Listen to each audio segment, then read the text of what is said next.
தந்தி தொலைக்காட்சி நேயர்களுக்கு வணக்கம். நல்லதை சொல்வோம், நல்லதை செய்வோம், நல்லதே நடக்கும். ஒரு வாழ்க்கையில் நல்லது நடக்க வேண்டும் என்று சொன்னால் நல்லதை சொல்ல வேண்டும், நல்லதை செய்ய வேண்டும்.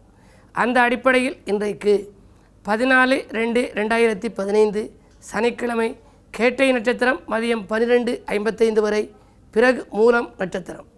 இன்றைக்கு நான் உங்களுக்கு சொல்ல இருக்கிற நல்ல கருத்து, சோற்றிலே நீங்கள் சேர்த்துக்கொள்கிற உப்பை பற்றி சொல்லப் போகிறேன். சோற்றுக்கு சுவை தருவது உப்பு. உப்பு, புளிப்பு, இனிப்பு, கைப்பு, கார்ப்பு என்று அறுசுவை இருக்கிறது, துவர்ப்பும் இருக்கிறது. இந்த அறுசுவையில் முதல் சுவையாக இருப்பது உப்பு. உப்பு எதுக்கெல்லாம் உபயோகப்படுதுன்னு உங்களுக்கு தெரியும். பொதுவாக உப்பில்லா பண்டம் குப்பையிலே அப்படின்னு ஒரு பழமொழி. உப்பு இல்லை என்றால் அந்த பண்டம் குப்பையிலே போய்விடும். உப்பு இருந்தால்தான் நமக்கு ருசி. அந்த உப்பு வருட தொடக்கத்தில் முதல் நாள் அன்றைக்கு நாம் வாங்கி வந்து வீட்டில் வைத்தால் நம்முடைய இல்லத்திலே செல்வச் செழிப்பு மேலோங்கும் என்பது கிராமப்புறங்களில் ஒரு நம்பிக்கை. உப்புன்னு சொன்னாலே பணம் என்று பொருள் என்று சொல்வார்கள். வருட தொடக்கம் மட்டும் அல்ல, மாத தொடக்க நாளிலும் வாங்கலாம், வாரத்தின் தொடக்க நாளிலும் வாங்கலாம். உப்பு நம்முடைய உபயோகத்துக்கு வாங்கி கொண்டு வருகின்ற பொழுது வாங்கிய உடனே அதை பூஜை அறையில் வைத்து விட்டு திரும்ப நாம் எடுத்துக்கொள்ள வேண்டும். உப்பு ஒரு மங்கள பொருளாக கருதப்படுகிறது. பல கோயில்கள் எங்கள் பக்கத்தில் செட்டிநாட்டு பகுதியிலே எல்லாம் கோவில் விழாக்களிலே ஏலம் போடுவார்கள். உப்பு என்று போடுகின்ற பொழுது அந்த உப்பு 10,000 20,000 ரூபாய்க்கு கூட எடுப்பார்கள் ஏலத்திலே. காரணம், அதை எடுத்தவர்களெல்லாம் அடுத்த ஆண்டு செல்வந்தர்களாக மாறிவிடுகின்றார்கள். அந்த உப்புக்கு பலம்புரி ஜான் அவர்கள் அழகாக வர்ணிப்பார். உப்பு ஒரு உணவு, ஆனால் உப்பே உணவாகாது என்று சொல்லுவார். அதை நாம் எப்படி வைக்க வேண்டும் என்று சொன்னால், இலையிலே அளவு குறைவாக வைக்க வேண்டும். உப்பு கூடுதலாக சேர்த்துக்கொண்டால் நாவிலே வறட்சி ஏற்பட்டுவிடும். குறைவாக சேர்த்துக்கொண்டால் உடல் ஆரோக்கியம் சீராக இருக்கும். ஒரு பெண்ணுக்கு எப்படி குணம்னு பார்க்குற பொழுது, துப்பில்லாத பெண்ணை உப்பில் பார்த்துக்கலாம் அப்படிம்பாங்க. அதை பரிமாறுகின்ற பொழுது உப்பு கூட வச்சிச்சு அப்படின்னா அந்த பெண் துப்பு கெட்ட பெண், அதாவது பழக்க வழக்கம் தெரியாத பெண் என்று நாட்டுப்புறத்திலே சொல்வார்கள். பழக்க வழக்கம் தெரிந்த பெண்ணாக இருந்தால் உப்பு ஒரு கரண்டி எடுத்து ஓரளவு ஒரு குறிப்பிட்ட அளவு மட்டும் இலையின் மூலையிலே வைக்க வேண்டும். அப்படி வைத்தால்தான் அந்த பெண் கெட்டிக்கார பெண் என்று வர்ணிக்கப்படுகின்றாள். இப்படி உப்பை பற்றிய சந்தேகங்களையெல்லாம் நான் உங்களுக்கு தெரிவித்து, உப்பு நீங்கள் வருட தொடக்க நாள், மாத தொடக்க நாள், வாரத்தின் தொடக்க நாளில் நீங்கள் இல்லத்தில் வாங்கி கொண்டு வந்து வைத்தால் செல்வச் செழிப்பு மேலோங்கும் என்ற கருத்தை தெரிவித்து இனி இன்றைய ராசி பலன்களை இப்பொழுது உங்களுக்கு வழங்கப் போகின்றேன்.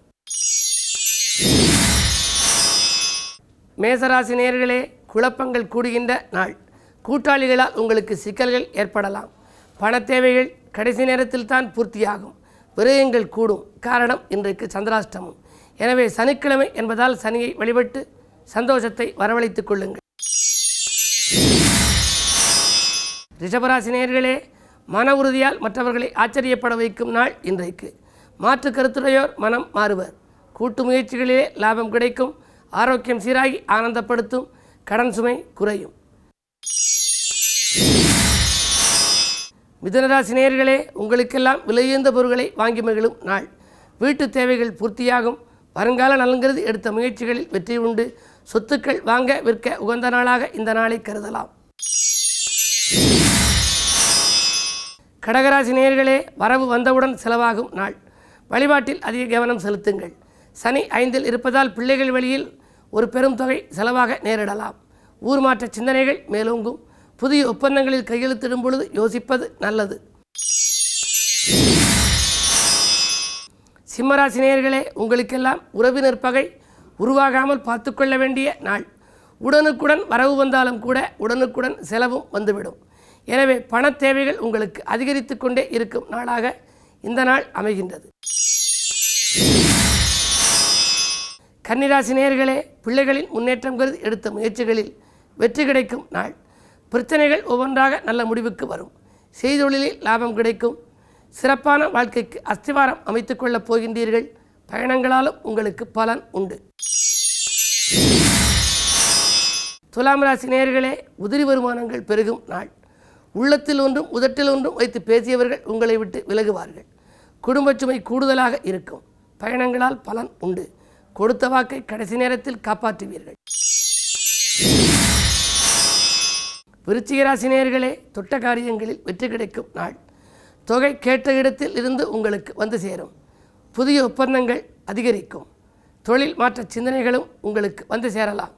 நீண்ட தூரத்திலிருந்து வரும் தொலைபேசி வழி தகவல் நிகழ்கால தேவைகளை பூர்த்தி செய்யும். தனுசு ராசி நேயர்களே, மலைபோல் வந்த துயர் பனிபோல் விலகும் நாள். மாற்று கருத்துடையோர் மனம் மாறுவர். பிள்ளைகளால் பெருமை உண்டு. மாலை நேரத்தில் ஒரு மங்களச் செய்தி இல்லம் தேடி வரலாம்.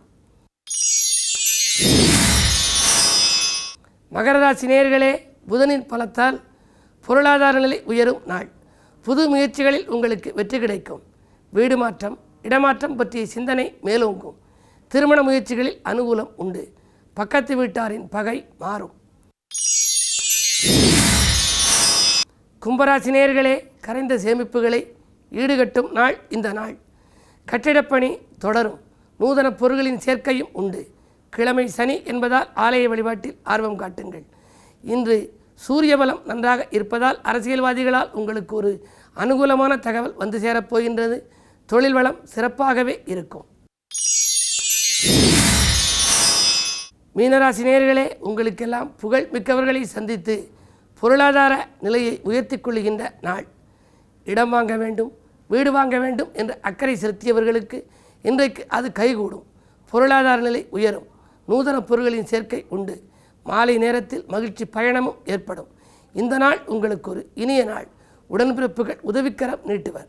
மேலும் விவரங்கள் அறிய தினத்தந்தி படியுங்கள்.